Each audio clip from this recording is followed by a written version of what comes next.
Perseguição. A solidariedade humana é um patrimônio que certamente precisa ser considerado, precisa ser reenfatizado e algo do que nós não podemos abrir mão. É impressionante que as diversas peculiaridades, identidades, referências particularizantes que existem no nosso mundo fazem com que nós tenhamos certas fronteiras e distanciamentos de diversos tipos de comunidades que traduzem assim uma certa diversidade da realidade humana, desse universo antropológico que glorifica o Deus Criador, que é tão enfatizado por Paulo em Atos 17, por exemplo, e aponta para essa universalidade do agir de Deus na história humana. Mas, ao mesmo tempo, nos traz uma preocupação quando essas diferenças levantam uma postura de oposição, de rejeição e até mesmo de ódio e explícita perseguição. Nós temos uma história humana marcada por conflitos, por opressão, por escravidão. Em diversas épocas do transcurso das realizações humanas que realmente nos assustam. E quando nós observamos a própria história bíblica, vamos ver que a identidade do Israel bíblico se define a partir da libertação da escravidão no momento em que aquele povo sofria um tipo terrível de perseguição. A fé cristã nasce nesse ambiente, uma espécie de império totalitário que tentava reduzir a zero qualquer diferença ameaçadora ao controle do imperador. Nós vamos observar que, de maneira cruel e terrível, esse cristianismo primitivo era perseguido e perseguido de maneira atroz e sem qualquer misericórdia. O impressionante é que em pleno século XXI, em época de tantas realizações tecnológicas, progresso, de certa forma único na trajetória científica humana, nós temos as informações nítidas que nas últimas décadas, não só a perseguição, especialmente aos cristãos, é claro que não é unicamente aos cristãos, há minorias em vários lugares do mundo que sofrem restrições, abuso, crueldade e até mesmo assassinatos deliberados, mas o contexto da realidade da fé cristã hoje chama a nossa atenção. É impressionante que muitas autoridades do contexto mundial parecem insensíveis.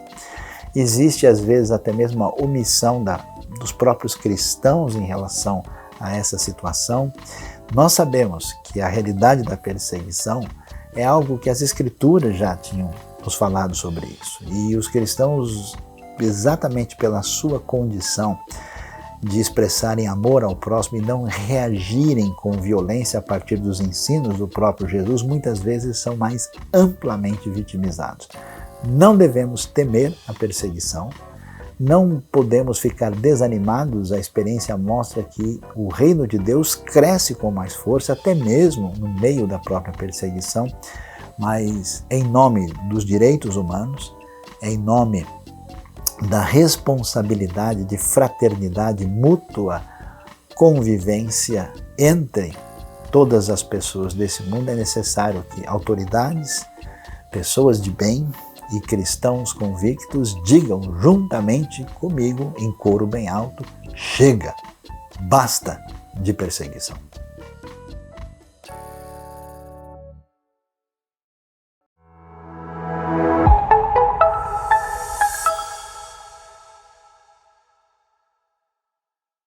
Bom dia, boa tarde, boa noite. Tudo bem com vocês?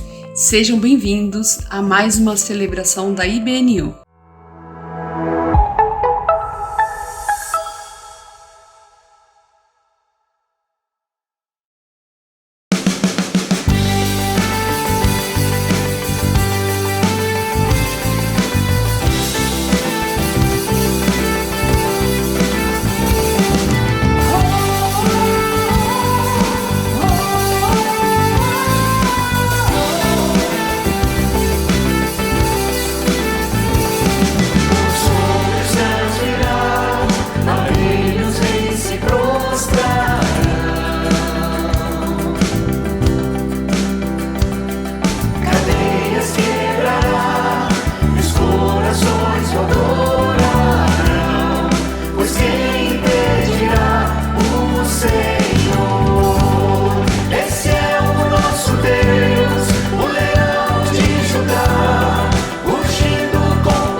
E nesse momento eu quero agradecer de todo o coração a nossa comunidade IBNU e também a Deus por todo o cuidado dele e o cuidado dele através de toda a nossa comunidade sobre a minha vida ao longo desses 2 últimos meses que eu passei por esse tormento, essa dificuldade que foi com a minha situação de pedra nos rins. Gente, foi muito complicado, foram dores terríveis, mas eu pude ver o cuidado especial de Deus em cada detalhe, tanto nas ligações, nas visitas que fizeram, no tempo no hospital, no contato com os médicos, com as enfermeiras, inclusive com a proposta, até mesmo a possibilidade que teve de compartilhar do amor de Deus ali mesmo naquele momento de fragilidade. Foi impressionante ver como Deus lidou com cada detalhe, desde dos remédios, dos médicos, do cuidado com as enfermeiras, tão amoroso para com a minha vida. Eu quero então agradecer a toda a comunidade e agradecer a Deus por esse cuidado intenso para com a minha vida e para com a minha família.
Meu nome é Anatoly Shmelichovsky, eu sou ucraniano e agora estou visitando essa igreja.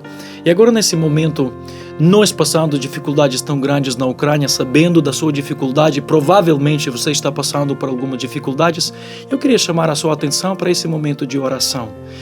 E sabe o que eu quero pedir a você? Por favor, ore por nós os ucranianos. Nós temos tanta necessidade hoje na Ucrânia. Nós temos grandes desafios, como por exemplo, crianças, como viúvas, traumas. Mas basicamente hoje na Ucrânia a gente ora pelas 4 coisas. A gente ora pela paz na Ucrânia. A gente ora e pede a Deus pela vitória da Ucrânia. A gente está orando também pela despertamento espiritual dos ucranianos. 4ª coisa que a gente ora pela sabedoria dos nossos governantes. E a 5ª coisa que a gente ora para que Deus possa desfazer os planos do inimigo. Posso orar agora por você? Eu posso orar agora juntos com você? Feche os seus olhos, vamos orar juntos. Senhor Deus, nós estamos aqui na Tua presença em nome de Jesus e eu quero agradecer por todas as coisas boas que o Senhor tem dado para nós a cada dia. E o fato é que agora a gente está aqui juntos, orando, ouvindo um ao outro, é uma prova do Seu amor. Muito obrigado, Papai do Céu. Obrigado pela Sua morte. Obrigado pela Sua ressurreição, porque isso nos deu a esperança para uma vida melhor. Obrigado, Pai, por todas essas coisas. Mas eu te peço agora pelo amado Brasil. Brasil que tem sido tão abençoado por Ti. Um Brasil que tem tanto investido hoje na Ucrânia nesses momentos tão difíceis. Senhor, abençoe a Ucrânia. Nos dê a paz, aquela paz que vem de Ti. Nos dê, Senhor, a vitória. Nós precisamos tanto dessa vitória para que o mundo civilizado, que o mundo democrático possa continuar a viver com toda aquela liberdade para a pregação do Evangelho. Nós te pedimos também, Senhor, para as pessoas que possam se despertar para o Evangelho. Te pedimos também pela sabedoria dos nossos governantes, tanto na Ucrânia, tanto aqui no Brasil, tanto nos Estados Unidos, nos outros lugares. Nós precisamos, Senhor, da Sua sabedoria divina que possa nos dar orientação como viver nesse mundo. E planos do inimigo, Senhor, desfaça. Porque sabemos que a Sua vontade é boa, perfeita e agradável e a gente confia em Ti todos os momentos da nossa vida.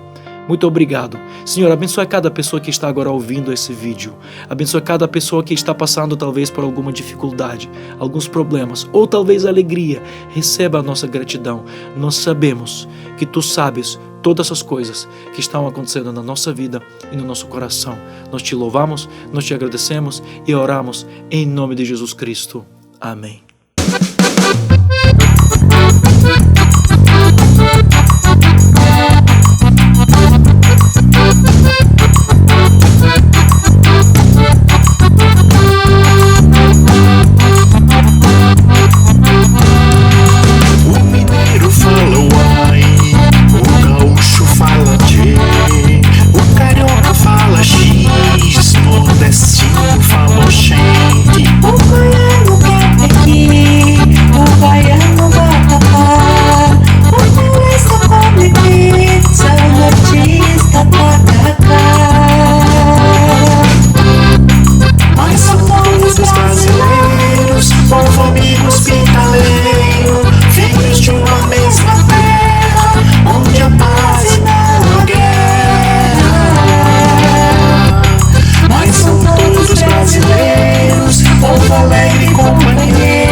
Sossegado. O destino é sanfoneiro, o gaúcho é gaiteiro, paulistano é do trabalho, o baiano é festeiro.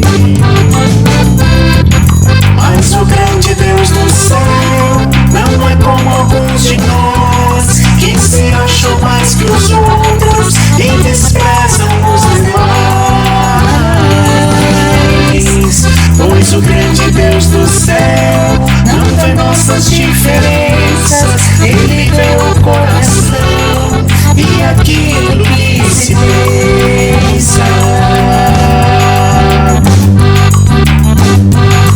Ele é o nordestino, o sulista e o nortista, o mineiro fluminense, capixaba e paulista. Ele é o centro-oeste e o Distrito Federal. Quem está no interior e quem é da capital. Ele ama os outros povos, ele ama os estrangeiros, os apátridas também, pois é Deus do mundo inteiro. Não importa o sotaque, o costume, a tradição, o que Deus quer que tenhamos é Jesus no coração. Então, não importa a sua origem, não importa a sua cor, o que Deus quer que vivamos é o verdadeiro amor.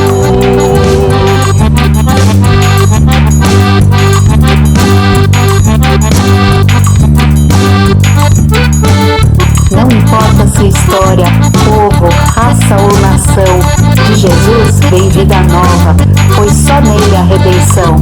E assim juntos seremos uma voz em comunhão, dando a ele nossa vida e a nossa adoração.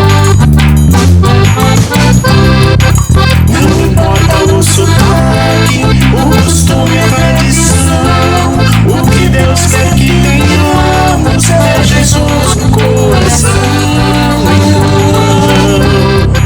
Não importa a sua origem, não importa a sua cor, o que Deus quer que vivamos é o verdadeiro amor. O amor, Jesus.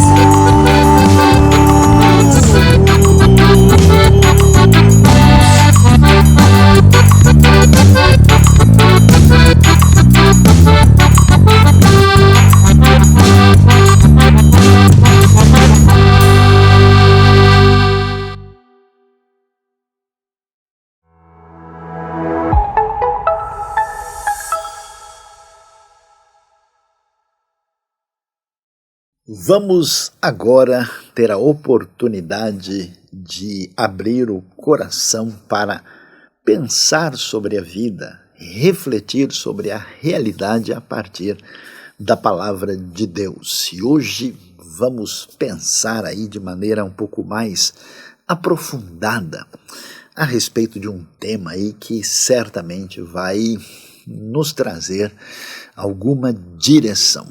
Vamos pensar sobre zombaria e apostasia versus compaixão e alegria. Para refletir sobre essa situação que, aliás, parece algo assim tão presente no dia a dia, porque não sei se todo mundo está acompanhando esse desdobramento que está muito comum na nossa sociedade hoje. Nós vivemos nesse contexto quando tantas pessoas passam muitas vezes, tanto pessoalmente, tanto em termos de movimentação social, e até mesmo nas redes digitais existe toda essa questão do constrangimento, da ameaça, aquilo que passou a ser chamado de bullying, né? Que quase que é, vamos dizer assim, um novo nome para aquilo que tinha a ver com essa atitude de zombaria. Curiosamente, olhando para a Bíblia, né, para os textos antigos, né, das Escrituras, a gente vai encontrar esse assunto presente na realidade daqueles que caminhavam sob essa direção especial da fé. Então, para pensar sobre esse negócio de zombaria, pensar sobre a questão da apostasia, que é uma desistência indevida da fé, e como é que a gente lida com isso e como isso afeta a relação entre as pessoas, prejudica a comunhão, vamos olhar o que diz a pequena carta de Judas, né? Todo mundo deve saber que esse Judas nada tem a ver com Judas Iscariotes, outro Judas aqui, que é também irmão de Cristo Jesus, conforme a informação que nós temos, juntamente com Tiago, meio-irmão de Jesus. Então vamos ver no único capítulo de Judas, a partir do verso 17, o que a Bíblia traz para nós. Nós lemos o seguinte: todavia, amados, lembre-se do que foi predito pelos apóstolos de nosso Senhor Jesus Cristo. Eles diziam a vocês: nos últimos tempos haverá zombadores que seguirão os seus próprios desejos ímpios. Estes são os que causam divisões entre vocês, os quais seguem a tendência da sua própria alma e não têm o Espírito. Edifiquem-se, porém, amados, na santíssima fé que vocês têm, orando no Espírito Santo. Mantenham-se no amor de Deus enquanto esperam que a misericórdia de nosso Senhor Jesus Cristo os leve para a vida eterna. Tenham compaixão daqueles que duvidam. A outros salvem, arrebatando-os do fogo. A outros ainda mostrem misericórdia com temor, odiando até a roupa contaminada pela carne. Aquele que é poderoso para impedi-los de cair e para apresentá-los diante da sua glória sem mácula e com alegria. Ao único Deus, nosso Salvador, sejam glória, majestade, poder e autoridade mediante Jesus Cristo, nosso Senhor, antes de todos os tempos, agora e para todo o sempre. Amém. Esse texto chama muito a nossa atenção e, vamos assim dizer, ele trabalha o que a gente pode dizer, diversos aspectos assim da fé, que a gente geralmente colocaria em lugares e situações diferentes, né? Parece que boa parte da nossa realidade, particularmente nos nossos dias, acostuma assim fazer vibrar uma corda só na nossa relação com aquilo que vem da sintonia celestial. E aqui nós podemos perceber como as coisas estão todas juntas e acompanhadas. E para entender o que está acontecendo, vale a pena lembrar, né, que Judas é uma carta que está assim discutindo esse problema de uma espécie de heresia, de doutrina equivocada que está prejudicando essa comunidade da fé. E o texto de Judas tem muita relação, inclusive literária, com a segunda carta de Pedro. Os temas são semelhantes, especialmente quando se lê 2 Pedro capítulo 2 e compara com Judas. Inclusive os estudiosos do Novo Testamento discutem muito o que a gente chama da interdependência entre as duas cartas chamadas cartas gerais, e que são escritas já num período, vamos dizer, mais avançado das cartas neotestamentárias, e que trazem então toda essa preocupação com manter a fé saudável, caminhar nessa direção da maneira adequada e correta. E quando a gente lê o texto, né, chama atenção, porque esse tipo de pensamento chamado herético, né, era um tipo de pensamento que prejudicava o entendimento da fé. Por isso que a gente tem essa questão do que chama-se apostasia, né, quer dizer, um afastamento daquilo que representa a direção correta apresentada pelo Senhor na sua palavra, na sua mensagem. E não só isso, mas quando isso acontece, isso vem acompanhado de outros elementos. Então, esses indivíduos que desprezavam o corpo, né, que tinham uma visão influenciada por ideias de perfil gnóstico, e que estavam presentes na comunidade, inclusive de Judas, maculando as chamadas festas de fraternidade que havia entre eles. Esse tipo de realidade de ensino errado vinha acompanhado também com uma coisa que geralmente a gente não associa diretamente com a ruptura relacional, com a quebra de verdadeira comunhão, até porque Esse tipo de pensamento não cristão, por definição, é um pensamento elitista, separatista, fragmentador. E quando a gente olha para o texto de Judas, vale a pena olhar com detalhes o que nós encontramos lá. Veja lá, ele se volta, para aquela comunidade de fé dizendo, e essa carta circula para vários ambientes na sequência: todavia, amados, lembrem-se do que foi predito pelos apóstolos de nosso Senhor Jesus Cristo, eles diziam a vocês. Ou seja, há uma diretriz clara para nós, muito nítida aqui, olha, quando você tiver um desafio que parece fugir do radar da sua compreensão de fé, se você prestar atenção e voltar lá atrás, você vai descobrir onde que está a orientação para lidar com isso. Por isso que o estudo bíblico, a leitura atenciosa e o entendimento da palavra é tão importante, porque às vezes a gente pensa o seguinte: não, isso aqui é muito antigo, foi escrito lá atrás, eu tenho que lidar com realidades do dia a dia que não tem nada a ver. A gente é que não descobriu onde é que está a ligação. Então, olha, vamos voltar lá atrás, vamos ver o que o próprio Senhor disse, o que foi dito pelos apóstolos. Eles diziam o seguinte: nos últimos tempos, veja só, os últimos tempos no Novo Testamento já começam nessa época. Os últimos tempos não é uma expressão que significa apenas o fim do mundo. Significa aquilo que começou com a vinda de Cristo e atravessa a história e tem o seu desfecho apoteótico na segunda vinda. Nos últimos tempos haverá zombadores que seguirão os seus próprios desejos ímpios.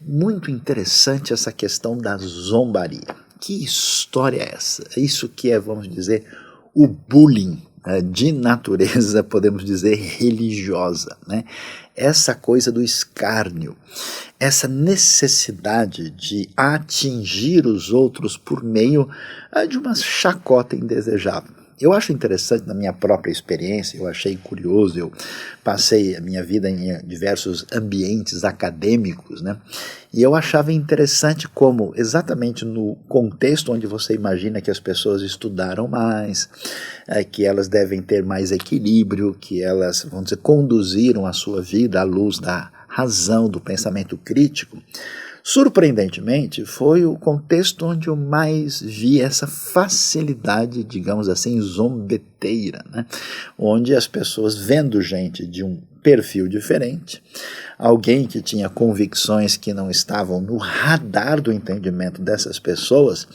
era curioso como a zombaria gratuita e, vamos assim dizer, desnecessária surgia com frequência. Como e por que isso acontece? É muito interessante perceber isso.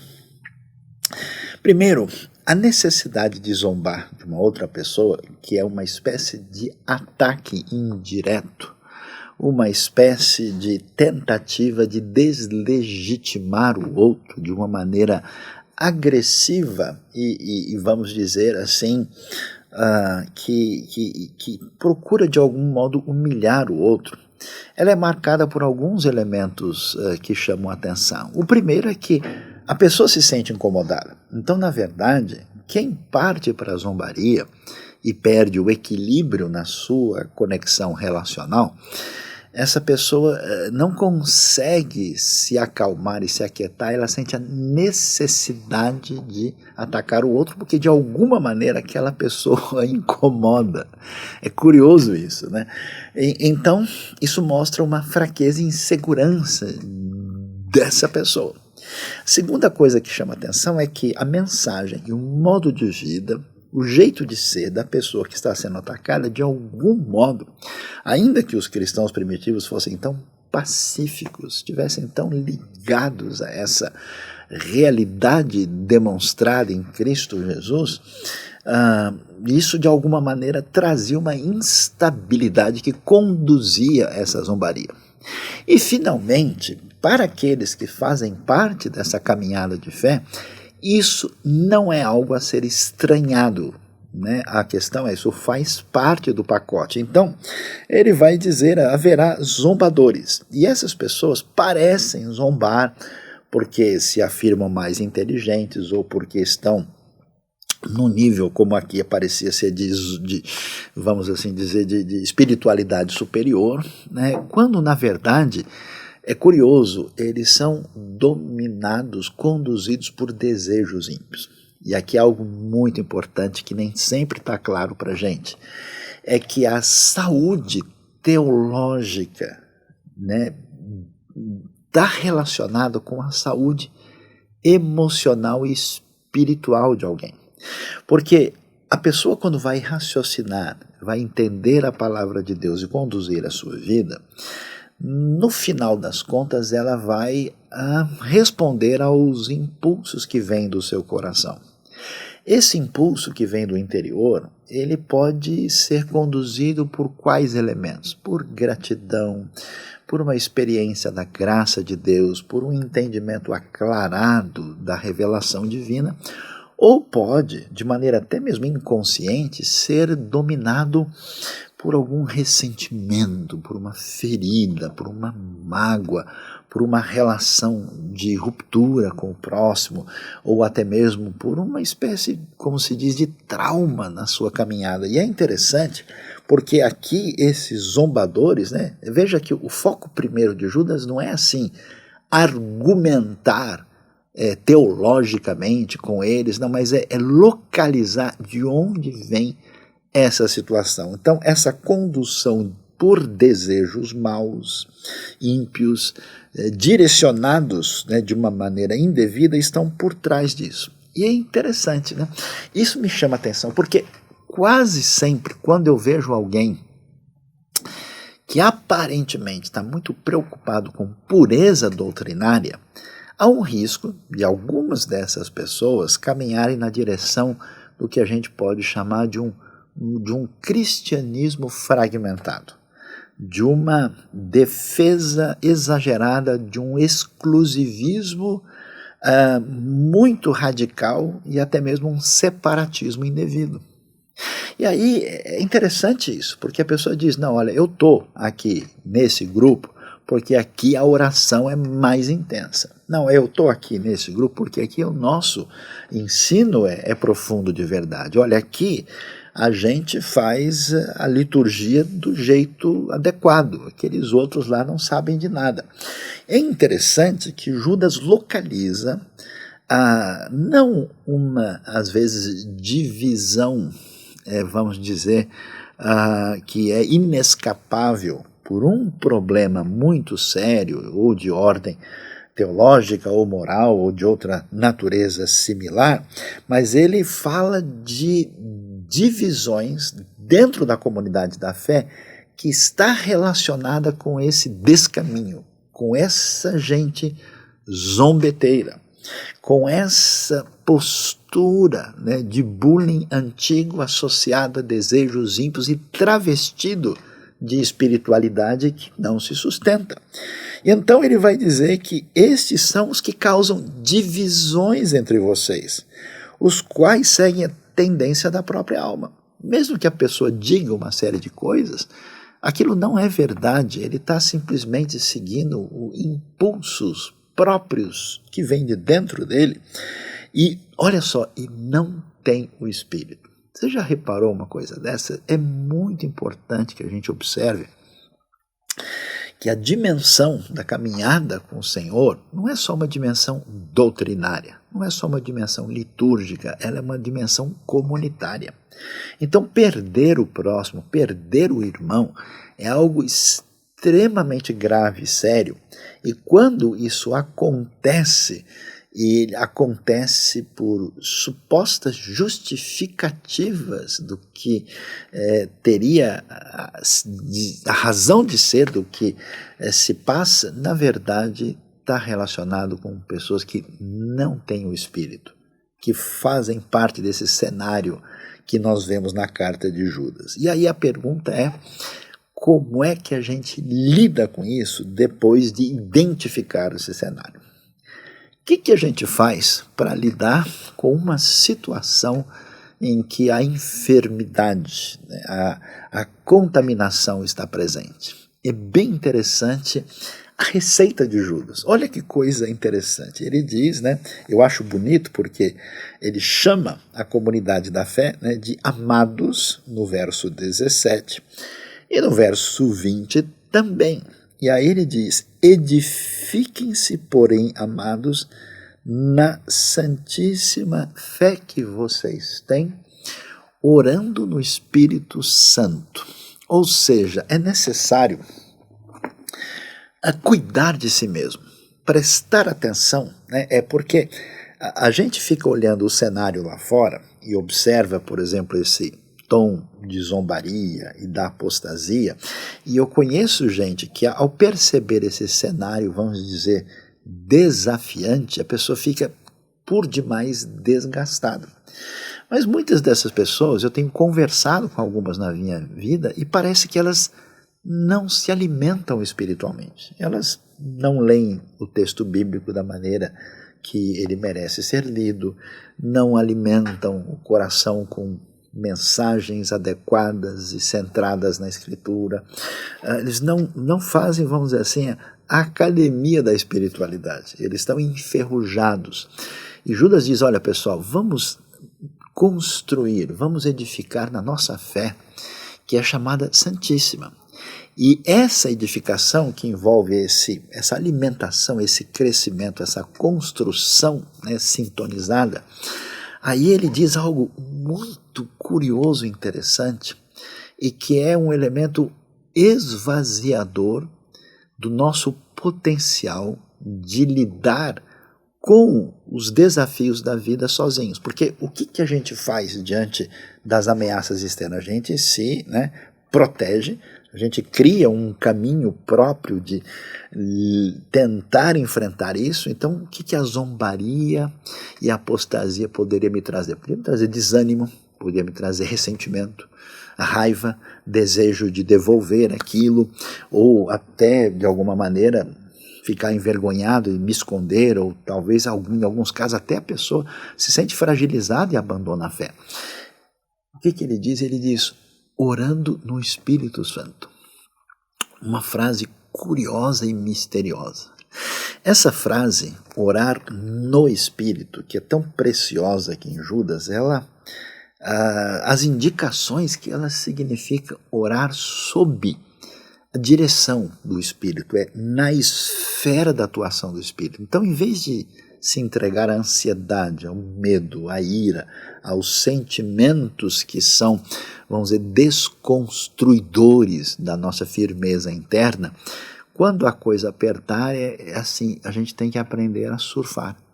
Você se entrega a Deus, descansa e busca essa direção quando o Espírito de Deus, com seu poder criativo, age, né? E aquelas pessoas que se tornam vitoriosos na caminhada da fé, eles dão muito testemunho disso, de que o Espírito de Deus mexe com o coração, ele sente um incômodo, sente uma direção diferente na hora de apresentar a sua oração, porque isso traz uma fortificação espiritual extraordinária, que é exatamente essa direção de Deus de orar no Espírito. Sabe aquela coisa de Romanos, que o Espírito intercede com gemidos que são inexprimíveis, ou seja, indecifráveis, muito além do nosso entendimento? Então esse é um socorro espiritual extraordinário. E em seguida, olha que coisa, veja como é impressionante ler a Bíblia, porque diante dos combates, diante dos desafios, vamos dizer, do nosso desencorajamento, ou a nossa atitude de tomar na mão a força e partir para algum tipo de embate, a gente vai perceber que a coisa não vai muito longe. O conselho dele é muito curioso. Quando eu li isso pela primeira vez, nossa, eu passei o dia bebendo dessa água limpa. E o que ela diz? Olha que coisa impressionante. Diz assim, mantenham-se no amor de Deus, enquanto esperam a misericórdia de nosso Senhor Jesus Cristo, que ela os leve para a vida eterna. Sabe qual é o seu problema? O meu problema é a gente fugir do amor. escapar do abraço. A gente não imagina isso, porque a gente vai, né? Não, olha, o que eu preciso fazer? Me dá. É muito comum as pessoas quererem uma lista assim de coisas espirituais para serem feitas como se fosse uma receita de bolo. Olha, levanta às 5 da manhã, faz uma oração de meia hora, depois você lê o Salmo 23, aí você faz não sei o quê, como se isso pudesse de fato ser um sinal de verdadeiro relacionamento pessoal com Deus. Isso não consegue englobar toda essa realidade. Então, pedir para alguém se manter sob o amor de Deus é impressionante, porque facilmente, diante do nosso cansaço, do antagonismo, dos conflitos, a gente fica inconscientemente pensando, puxa, mas por que Deus não me livra dessa barra pesada? Você imagina os cristãos primitivos sofrendo perseguição com tanto problema e ainda o pessoal pegando pesado? Ah, sabe de uma coisa? Cansei, não dá mais. E eu vejo gente assim cansada. E o descanso nosso está em refugiar-se nesse amor de Deus. E é bonito demais, enquanto vocês esperam, né, a misericórdia do Senhor que os levará para a vida eterna. Então, quando a gente pensa, e eu vejo gente, olha, como é que a igreja pode estar assim? Como é que pode acontecer isso? Como eu vejo gente de comentário negativo trazendo as previsões mais catastróficas. Eu falei, essa gente não leu o final de Judas. Porque num ambiente tão desafiante, ele diz ao pessoal, tá vendo? Ó, você viu aquela foto do arco-íris que você quer pegar direitinho assim para ficar no ângulo? Então, aqui está o ângulo do amor divino, não saia debaixo disso. Enquanto a gente espera o triunfo final, a vida eterna em Cristo Jesus, e a gente deve, e é bonito, né? Olha a conexão dele.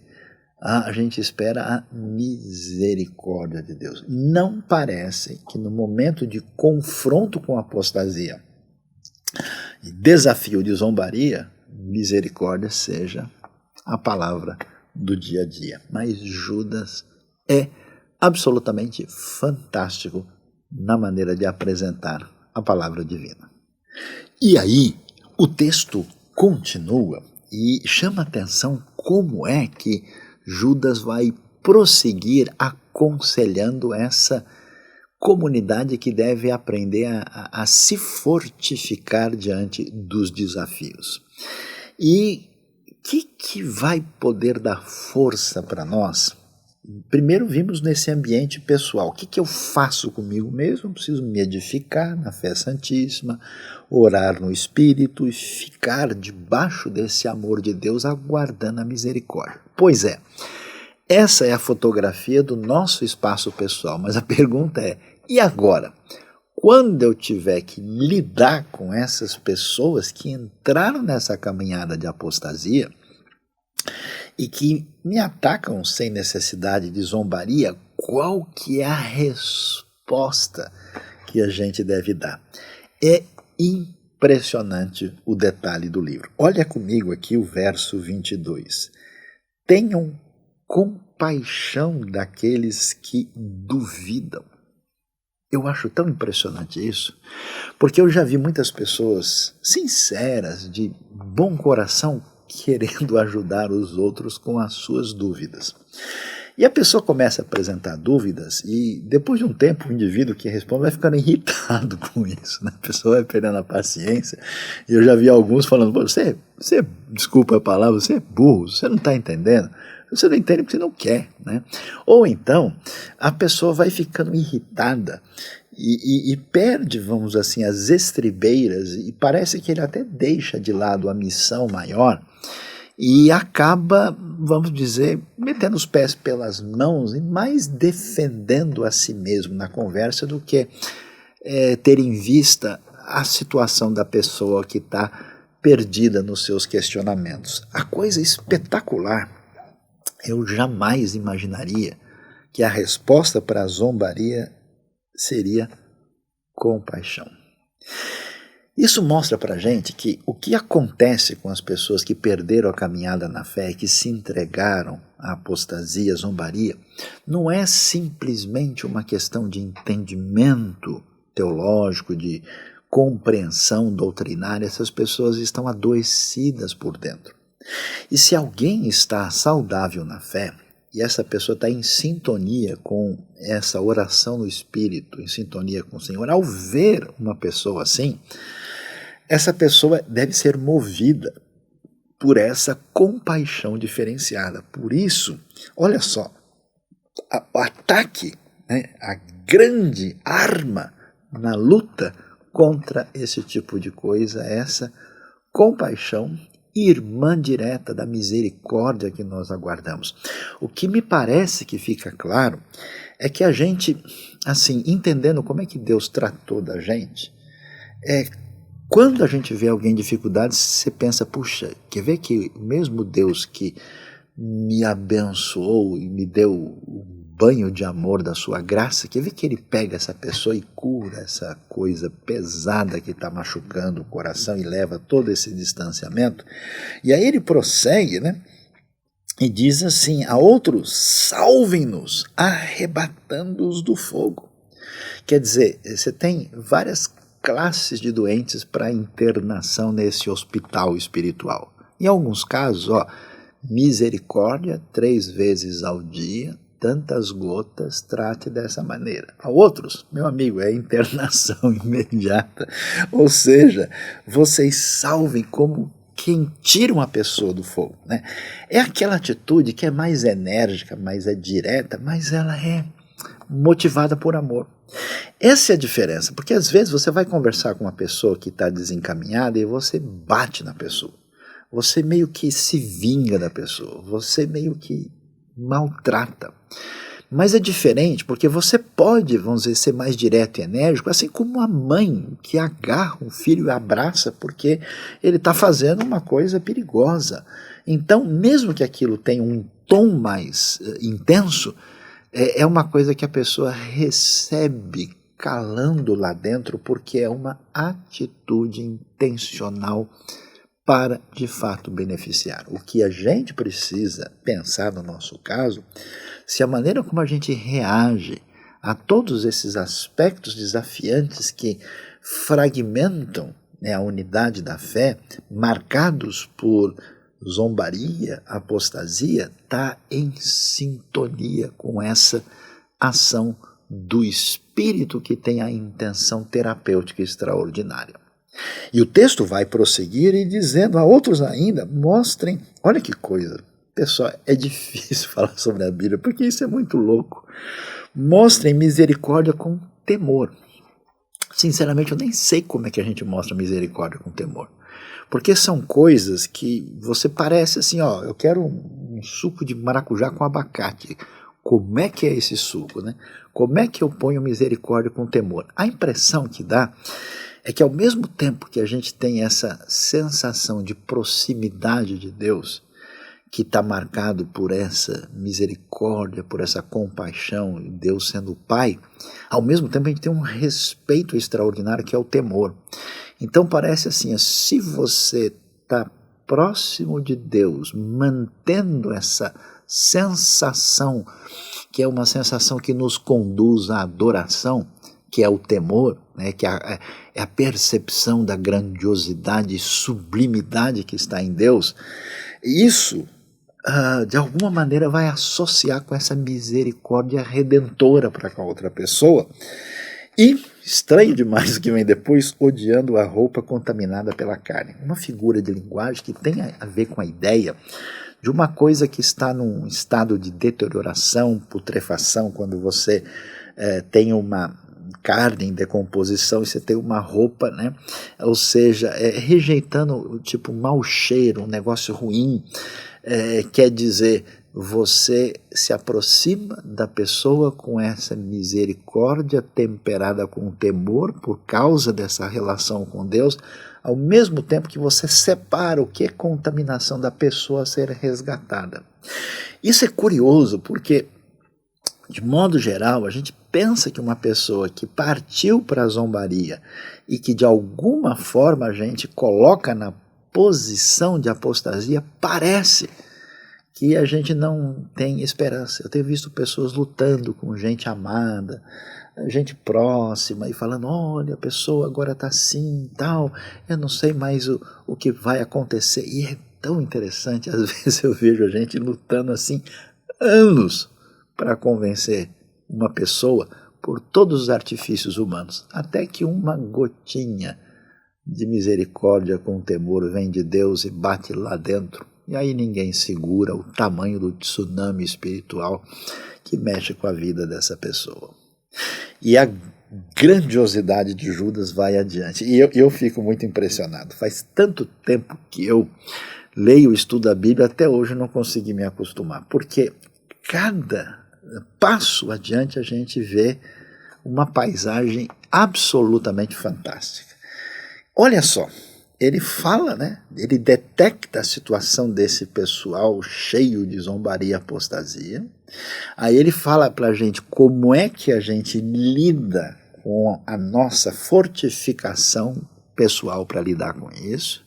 Depois ele diz como é que a gente aborda, se aproxima, reage a esse tipo de atitude tão complicada e provocativa. E sabe como é que ele termina? É muito louco isso, com um excesso de alegria.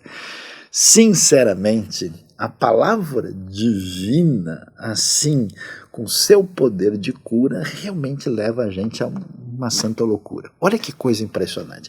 Ele começou, ele entrou, ele trouxe assim, né, no nosso grande jantar assim, espiritual, ele veio com as entradas. Chegaram as torradas, que é essa misericórdia com temor. Chegou agora, ele entra numa a sintonia tão forte com essa ação do Espírito que ele começa a louvar a Deus de uma maneira sublime e diferenciada e fecha o livro com uma doxologia. É impressionante. E eu vou falar, né, segura um pouquinho aí, porque eu não vou conseguir falar direto. Eu preciso de um tempo aqui para me reorganizar, para conseguir ler essa doxologia. E antes disso eu vou dar uma parada aqui para lembrar de um outro texto que tem uma sintonia tão interessante com o que nós lemos aqui, e só que dessa vez eu quero ler isso na mensagem antes de terminar com essa doxologia, porque depois de eu ler a doxologia eu vou precisar de uma ajuda aqui para poder terminar a nossa conversa. É o que aparece em Romanos 13. Romanos 13, só que eu vou ler na mensagem pela maneira como isso é expresso, né? Porque que eu entendo é que ele consegue fazer essa transição dessa expectativa da misericórdia que nos leva à vida eterna, e por que ele termina nesse tom apoteótico. E Romanos 13 vai falar assim, uma coisa muito, muito mesmo raiz, né, do ensino de Jesus, é que o amor cumpre a lei, mas aí ele vai falar como é que esse pessoal deve caminhar, e ele cita ali no verso 11 em diante, o texto vem com muito bem, vamos dizer, contextualizado para a nossa realidade. Ele diz assim, a partir do verso 11 do capítulo 13, mas cuidem para não serem absorvidos pelas obrigações diárias a ponto de perderem tempo e se distraírem de Deus. A noite está quase acabando, o dia vai raiar. Estejam atentos ao que Deus está fazendo. Ele está dando os últimos retoques na obra de salvação que começou quando cremos. Não podemos desperdiçar as preciosas horas do dia com futilidades, preguiça, distração, brigas e disputas. Saiam da cama e vistam-se. Não desperdice o tempo, nem se demore esperando até o último minuto. Revistam-se de Cristo e estejam preparados. Você reparou? Olha só, quando surgem as situações que nos distraem da caminhada da fé, e elas se multiplicam em coisas tolas, inúteis, brigas, conflitos, disputas, e a gente começa a perder tempo com isso, e algumas dessas coisas são futilidades, a gente deixa de enxergar o que realmente importa.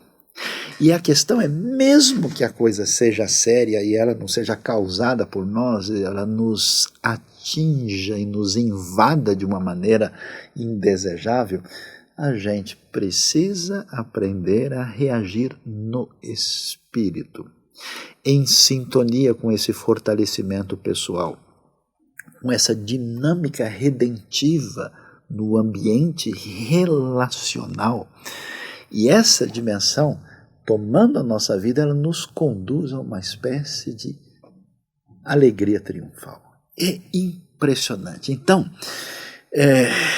meu coração pediu para ler esse texto de Romanos, porque eu acho que ele tem um encaixe tão curioso nessa maneira de Judas expressar a fé. E aí é o seguinte, agora ele não aguenta mais. E eu fico surpreso com isso. Quer dizer, talvez nem tanto. Mesmo na minha vida, eu sempre achei que eu deveria conduzir as coisas de uma maneira, e Deus às vezes me levou a momentos de adoração mais profunda, exatamente diante de circunstâncias onde eu perdi o domínio e o controle de tudo. Antes parecia que eu sabia encaminhar, e de repente Deus, olha, deixa eu tocar aqui o instrumento. Já viu o sujeito que, né, começa a tocar o parabéns para você como se fosse o Beethoven, e aí chega quem entende mesmo, falando, deixa eu mostrar como é que toca, aí você fala, agora entendi, né? Então é mais ou menos assim. E aí o texto diz assim, aquele que é poderoso para impedi-los de cair. Preste atenção. Quando você vê uma pessoa na zombaria, na apostasia, e você vê que essa pessoa não se segurou e caiu, o que você descobre? Que você é a mesma coisa daquela pessoa. E a pergunta é, por que eu não estou zombando? Que coisa estranha é essa que eu estou aqui? Por que eu não estou na apostasia? Sabe por quê? Porque aquele que é poderoso para impedi-los de cair.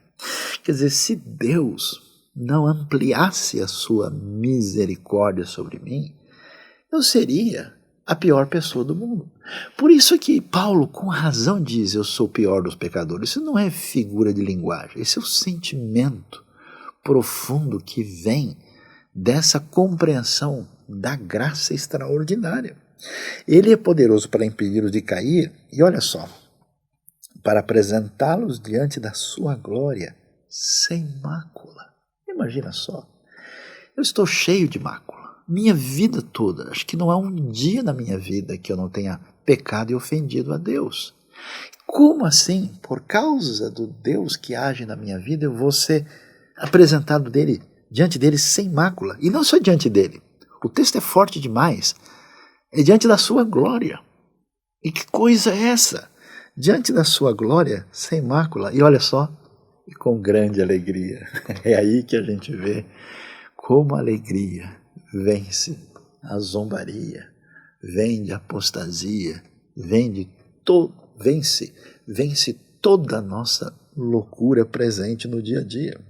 E aí ele termina então, ao único Deus, nosso Salvador, sejam glória, majestade, poder e autoridade, mediante Jesus Cristo, nosso Senhor, antes de todos os tempos, agora e para todo o sempre. Amém.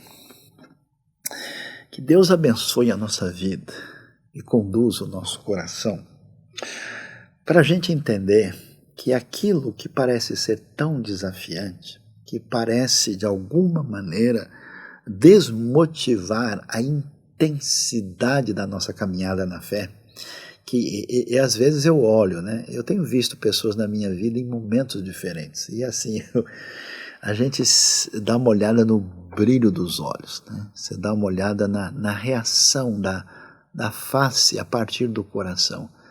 Eu já vi gente, né, que o olhar da pessoa está assim, reluzente, né? Ele está assim, no bom sentido da palavra, embriagado com a força da fé. Depois você vê que o olhar apagou.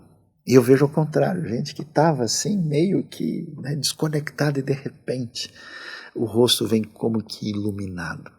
Que coisa interessante. Como é que Judas conduz toda essa dimensão de conflito e de luta, que seria, teoricamente, a derrota divina, e como isso traz essa doença terrível que marca a relação adoecida das pessoas, onde existe quebra de relacionamento, destruição de comunhão, pseudo-espiritualidade fragmentária e distanciada daquilo que é realmente uma comunhão e devoção adequada para com Deus, para não só nos dar um caminho de como lidar com a nossa vida, como reagir a partir da lógica, se é que a gente pode dizer essa palavra, do Espírito em oração, com misericórdia, com compaixão, e termina nesse show de alegria, nessa grandiosidade de exaltação e de adoração, lembrando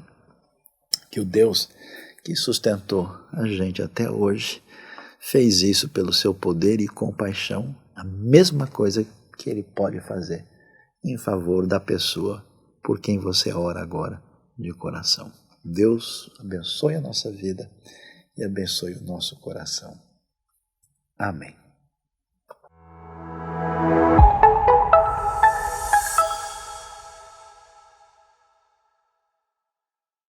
Campanha IBNU, Espaço Sagrado.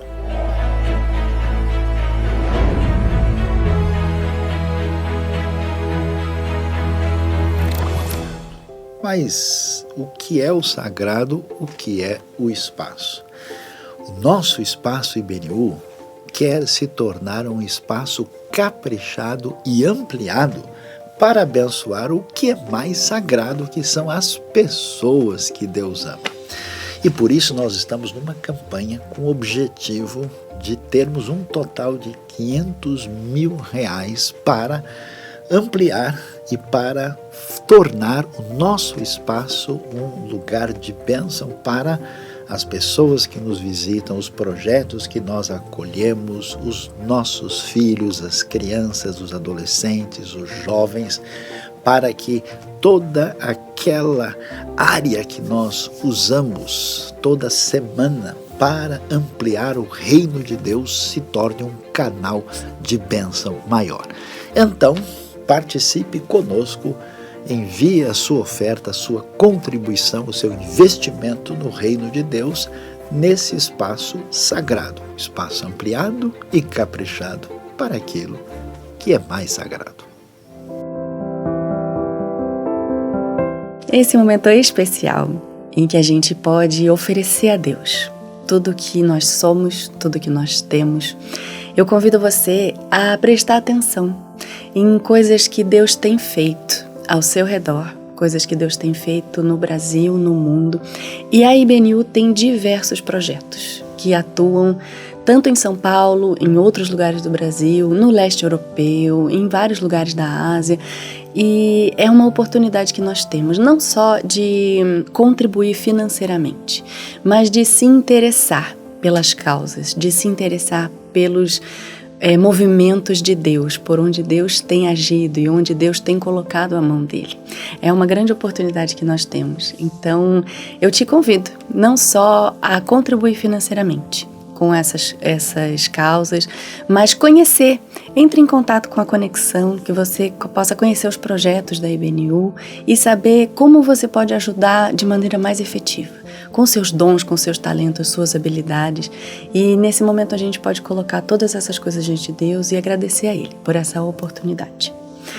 Senhor, muito obrigada, porque temos a honra de participar daquilo que o Senhor tem feito na vida das pessoas ao nosso redor, em vários lugares do mundo, que o Senhor nos dê esse coração generoso, para que nós possamos colocar tudo o que temos à Tua disposição e participar com alegria das coisas que o Senhor tem feito ao redor do mundo.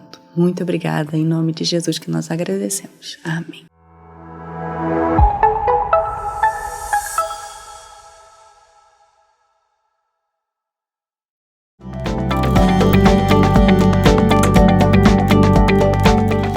Avisos IBNU, muita atenção, senão vai ganhar uma repreensão. Opa, vamos lá. Agora, no nosso estudo bíblico, a coisa é alfa e ômega, do princípio ao fim. Sim, teologia de Gênesis. Como é que a gente entende o primeiro livro da Bíblia? Toda quarta-feira, online, curso de teologia de Gênesis na IBNU. E logo depois, na quinta-feira, começa o fim do mundo. Como é que é? Peraí, não, desculpa. É o Apocalipse, teologia de Apocalipse. Então, Gênesis na quarta, Apocalipse na quinta. Se você não participar, sinceramente, desculpa, é o fim do mundo. Na hora de comprar, você tem sorte ou azar? Pois é, por isso na IBNU vai ter o Grande Bazar. Grande Bazar quando saiam? Dia 22. Sim, no sábado, a partir das 10 da manhã, nós vamos ter um grande bazar. Então tragam também as suas doações, tudo aquilo que vai ser encaminhado para o ministério, para as missões, e que nesse dia vai ser uma grande oportunidade de interagir com a comunidade à nossa volta. Vai ser uma programação para lá de especial, vai ter food truck, vai ter de tudo. Olha, não importa se você acha que vai ter sorte ou azar, o importante é que você não falte no bazar. Batismo, dia de confirmar a fé em Jesus. Graças a Deus, várias pessoas no dia 23, na celebração que começa às 11h15, nós vamos ter um momento especial de batismo. Se você ainda não decidiu, hoje mesmo pode confirmar a sua intenção e seja você também batizado em nome de Jesus. E não adianta sair não, porque o aviso não acabou. Sim, a galera jovem tá arrepiando. Integre Games, dia 16, domingo, a partir das 14 horas. Os jogos vão começar e você vai perder ou ganhar. Não deixe de participar. IBNU presencial. Ah, já sei, todo domingo, uau, agora tem também toda quarta-feira. Quarta-feira, aqui no Espaço Presencial Rua Tianguá 25, sob a liderança do nosso querido Davi, nós vamos ter o Geek na Vila Mascote. Então, não se esqueça, quarta-feira, 8 da noite, aqui na IBNU presencial. Uma comunidade saudável para um mundo melhor. Adolescentes. Integre Jovem. Ministérios. Conexão. Grupos IBNU. Missão. Ensino.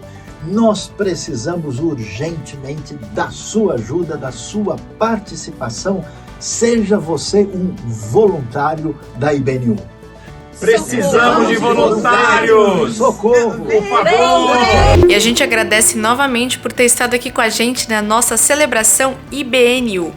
Siga as nossas redes sociais, o Instagram, o Facebook, e se inscreva aqui no canal do YouTube, que por sinal tem vídeo novo todos os dias. E se você quiser, se sentir à vontade, a gente vai ficar mais do que feliz de receber você presencialmente no nosso lugar, no nosso espaço, na Rua Tianguá, número 25, na Vila Mascote, em São Paulo. Muito obrigada novamente e até a próxima!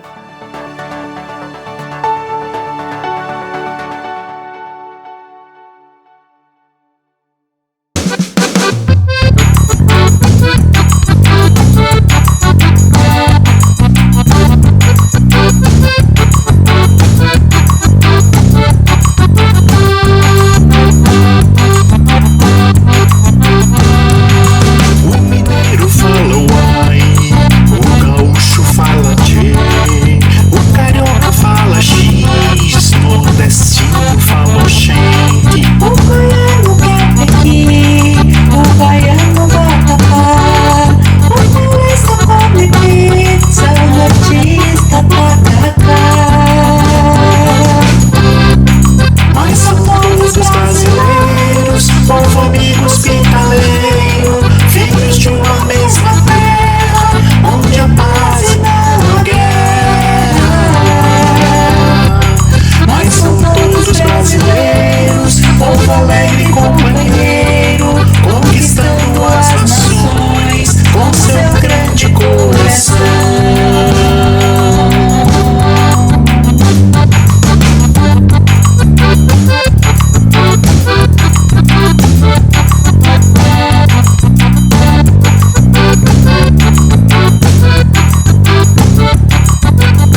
Deus do céu não vê nossas diferenças, Ele vê o coração e aquilo que se pensa.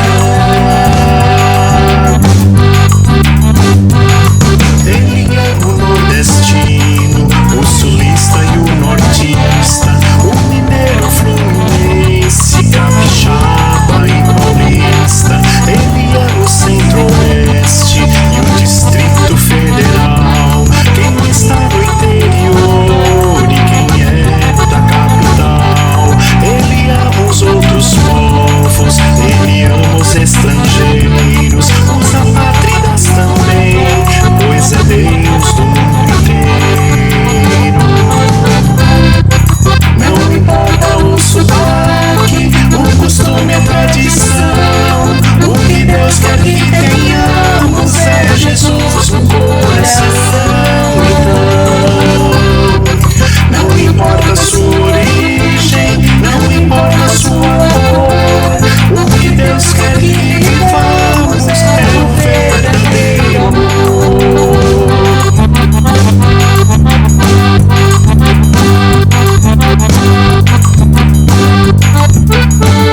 Não importa sua história, povo, raça ou nação, de Jesus vem vida nova, pois só nele a redenção. E assim juntos seremos uma voz em comunhão, dando a Ele nossa vida e a nossa adoração.